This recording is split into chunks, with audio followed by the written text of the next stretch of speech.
In this video, we're going to take a deep dive into the new ATEM Television Studio HD switchers, the HD8 and the HD8 ISO. I've got the ISO version here on short-term loan from Blackmagic Design, and I have it on the desk ready to play with. However, most of the things we'll chat about in this video apply to both models, the HD8 and the ISO model. But first, let's take a look around the device. The Television Studio HD8 is a desktop mounted switcher panel, which includes the surface for switching, the control of audio and cameras, for macro control, aux, program preview, streaming and recording all built into one box. In theory, the panel itself should allow you to access a huge percentage of all the features built into the switcher without needing to attach a computer on site. All the connections are on the back here, so from left to right we have multiple power options, reference and timecode in and out, MADI audio in and out, 2 USB-C connections for webcam or connecting up drives to record, remote and talkback ports, a 4-port Ethernet switch,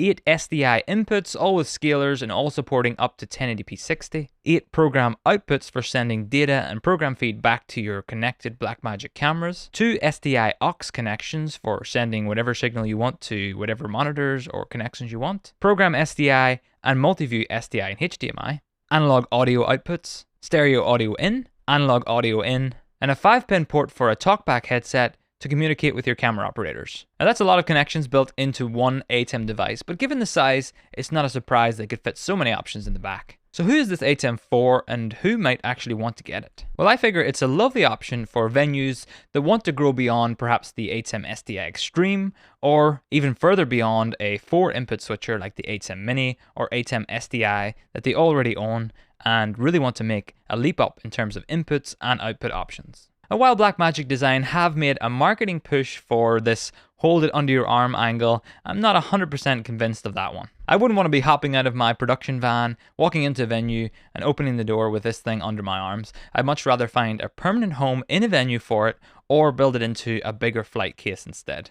If you're familiar at all with the ATEM Advanced panel that we have looked at in the past here on the channel, this is quite familiar in terms of layout and design. We have a program and preview row down here where you can send certain cameras off to the audience or preview them before you take them on air. Next to that we have transition controls for setting the mix, the fades, cutting between cameras, and the T-bar for transitioning smoothly. Finally, closest to me on the right, I have DSK options for bringing graphics on and off air, and fade to black as well for taking the whole show out on a fade to black. Above that we have recording and streaming buttons as well, and there's a nice little grab a still button here which grabs the current program output as a still and drops that into your media pool as an image. I can also start and stop the recording here and the live stream as well. The ATEM HD8 also has 4 upstream keyers, and these are typically used for chroma keying and other effects like that, and they can be triggered right here in the center. And next to that I have a macro button. Now with that enabled, you can see a blue line lights up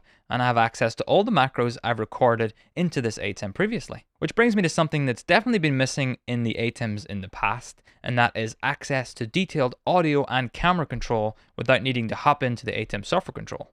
In this top left section here, I have access to the level, pan, EQ, compressor, limiter, gate of all of the inputs coming into my ATEM, and I can adjust them on the fly with the dials and with the buttons right here. I wouldn't say you have rapid access to all the options here, but you can page through all of those sections and find your way through. You might want to explore it a little bit before your production kicks off. In addition to audio, I also have a cam button here that lets me launch into full control of a connected Blackmagic camera as well. With this Studio Camera 6K Pro connected up to the ATEM here, I can jump into this section and change things like the overall RGB of the lens.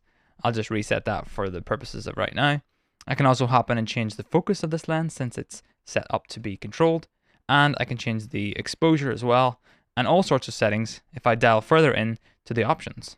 In the past I'd have to jump into the ATEM software control for this sort of thing, into the camera tab and click around to find the right option, and then I can only do one thing at a time. What's nice about this setup is I can adjust multiple dials at the same time and get that camera matching just the way it should with other cameras in my setup. Now wrapping up the tour of the device, I have access to both of my auxes here, so I can choose aux 1 and send whatever camera source or program or multi-view to that aux, and then aux 2, I can do the same thing, sending a camera just to that aux.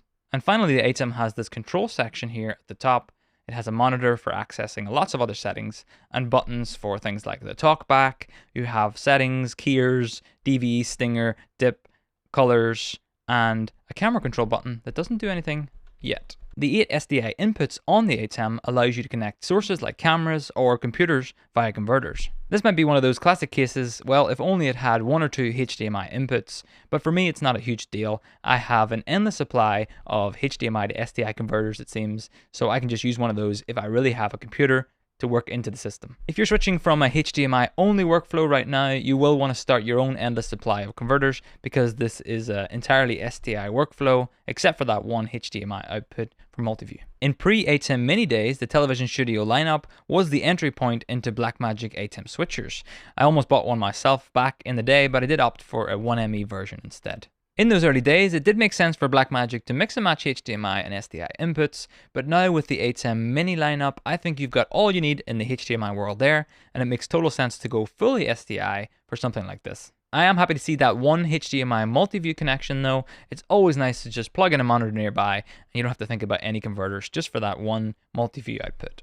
I must admit, I really like the inclusion of the Ethernet switch here, as it's a nice thing to see in these products, and I'm hoping to see it in more products in the future.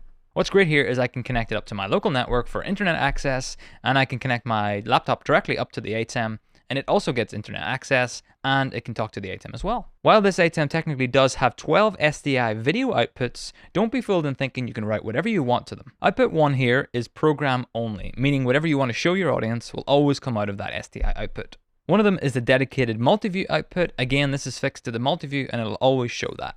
Now these two are aux outputs and you can write whatever you want to those. We have 8 additional SDI outputs, and these are specifically for adding a return feed to your 8 SDI inputs. At this time you can't change what video signal goes to those, it's always going to be the program feed of the ATEM. A typical use case here would be adding a Blackmagic Studio camera as an input and then sending an SDI output back to that camera in order to send tally information and other control data to the camera. The SDI return will also carry the program video feed so the camera operator can see what the audience is seeing. It would be nice here to have some options in terms of what video you send to them. I'd love to send multi-view back to a camera operator. It's always handy to see that on their screen, but at this point you can only choose what's going out of the auxes. Both the ATEM Television Studio HD8 and HD8 ISO have the ability to record the switched program feed onto an attached SSD or the optional built-in storage that you can get added to the device. And in my case here, I have a 2TB drive built into this ATEM model.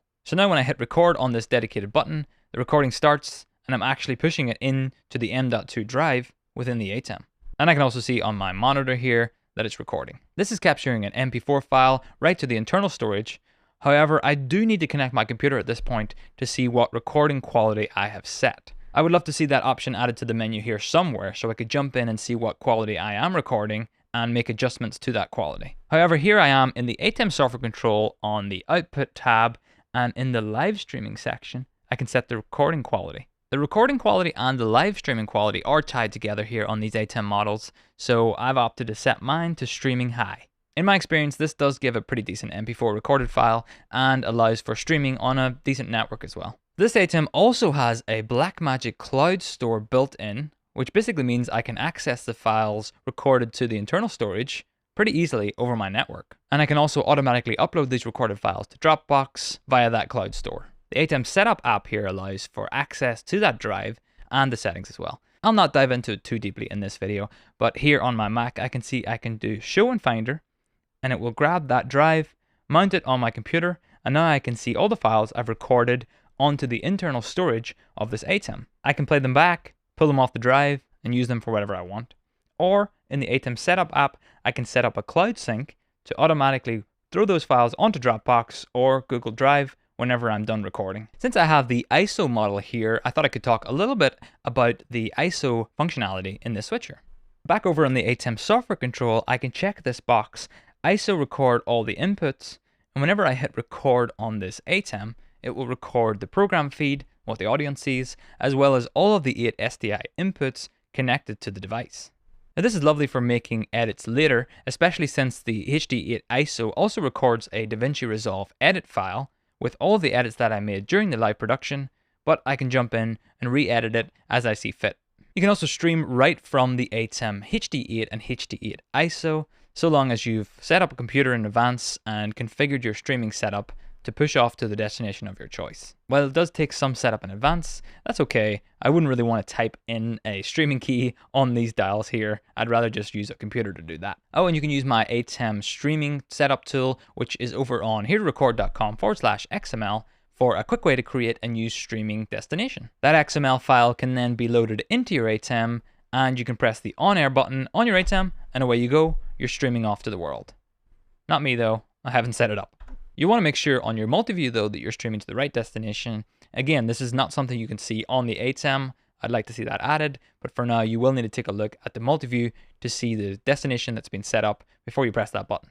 This HD8 ISO model that I have here has a neat little feature built in, and that's the ability to change between the SDI input sources and switch those out independently for streaming sources instead. Now the idea here is that I could have a couple of SDI cameras connected directly to the ATEM, and then I could switch out a couple of my inputs instead to be streaming sources from anywhere in my network here or anywhere in the world. Out in the field or somewhere else in the building here, I can have a Blackmagic encoder or camera stream directly over the network into the ATEM and then pick that up as a source.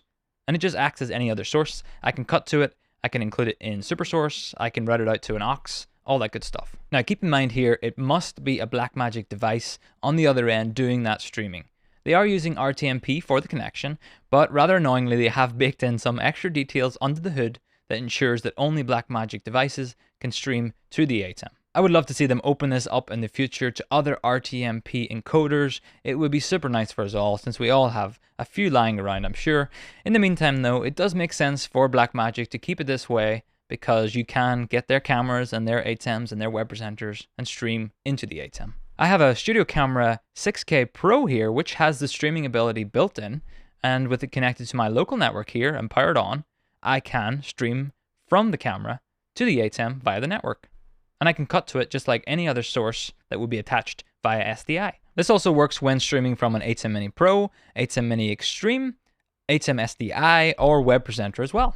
In a future video, I will dig into how to set up the streaming from the source into the ATEM, so stay subscribed for that, coming real soon. Now to be honest, I'm not running around doing a lot of productions these days with my own gear and taking it out of the studio on location, so I'm not really in the market for an ATEM that would work outside of the studio space. Since my live streams typically include me hosting and producing, and I also want to demo things on the table, it's a bit big to set on the desk here and take up the whole space. I would have to really set it off to the side, in which case it's not so easy to jump over and make changes. However, I certainly would see myself getting something like this if I was doing things with other hosts, whether that's in the studio space here or remotely via streaming sources. I've been a big fan of the ATEM advanced panels when using them on past productions, and now having the streaming and recording, audio and camera control built into this one desk is a nice step forward. If you're on the move a lot between locations though, my biggest recommendation for this ATEM would be to build it into a nice case where it's well protected, either partially set up or easily padded for travel and easy to take out and start setting up when you get on location. I would be cautious though about putting all of my production abilities into one box like this. Switching, recording, mixing audio, streaming.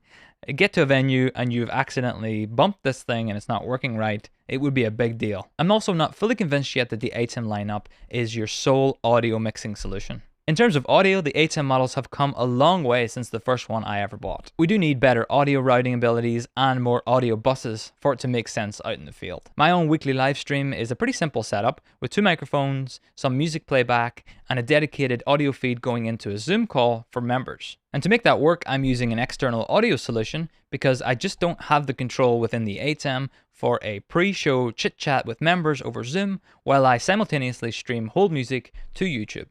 Overall though, the ATEM Television Studio HD8 and HD8 ISO models are a really good solution compared to their previous rack-mounted versions, and I really like the direction these are headed in. These feel like a well-designed, easy-to-use switcher with a nice combination of I/O and all the control you could need almost on the desktop unit. If you're currently running the ATEM SDI or even the ATEM Mini lineup, I'm sure you'll be super happy with an upgrade to something like this. You can ditch some of your buttons on your Stream Deck in favor of the buttons on the ATEM here, and You can do it all via dedicated hardware buttons that were built for that purpose. As always, I hope you found that useful, and if you have any more questions about the ATEM, I have it on loan for a few more weeks so I can test out some more stuff and let you know in the comments below or in future videos how it works. All right, I'll see you in the next one. Bye-bye.